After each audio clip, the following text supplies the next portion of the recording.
We are going to begin with the tough stuff, the news. The news out of Hawaii is not good this morning. Officials are at last responding to the outrage over the response to the wildfires, and the death toll has risen to 111. Emergency managers are defending their decision not to activate warning sirens, suggesting that those sirens might have confused residents who are used to hearing tsunami alerts instead. Jonathan Vigliotti challenged that assertion at a news conference yesterday amid new questions about one key official in particular, whether that official is qualified for the job at all. And Jonathan joins us now once again from the ground in Hawaii. Jonathan, good morning.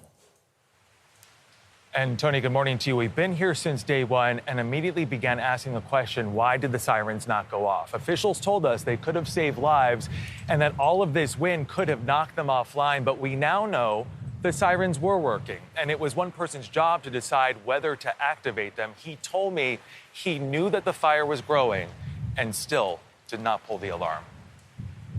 It is these harrowing images out of Maui that illustrate the desperation among residents who got caught in what is now the deadliest wildfire in modern U.S. history. Oh my gosh. Ooh. But as these flames swept in, those in Maui were left in the dark. There was no siren, nothing. It was fight or flight with no warning whatsoever. And it spread in the matter of minutes. 80 outdoor sirens on Hawaii's second largest island sat silent as people fled for their lives.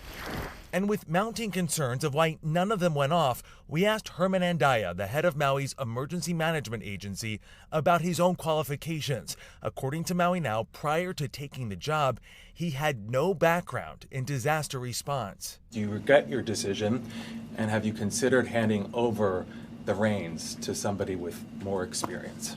To say that I am not qualified, I think, is incorrect. I went through a very arduous process, and I was vetted, had to take a civil service exam. I was interviewed by seasoned emergency managers, and they all deemed me qualified. In fact, I was selected. Andaya's defense of his actions are his first public comments since the wildfires broke out. Do you regret not sounding the sirens? I do not. And the reason why... So many people said they could have been saved if they had time to escape.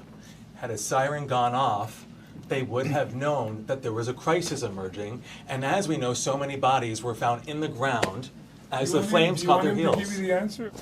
The sirens, as I mentioned earlier, is used primarily for tsunamis. And that's the reason why many of them are found, almost all of them are found, on the coastline. The public is trained to seek higher ground in the event that the siren is sounded. Had we sounded the siren that night, we're afraid that people would have gone mauka. And if that was the case, then they would have gone into the fire. By the way, I should also note that there are no sirens mauka, or on the mountainside, where the fire was spreading down. So even if we sounded the siren, it would not have saved those people on the mountainside, mauka. According to the state's own government website, those sirens can be used for a variety of natural and human-caused events, including wildfires. And last week, the governor launched an investigation into the county's protocol, including why the sirens did not go off. We now know that answer, and this morning so many people want to know how many precious moments were lost because they had no warning, Gail. I know, that's the thing. Very tough questions there, Jonathan, and I'm not sure he did himself any favor with his answers. Thank you very much.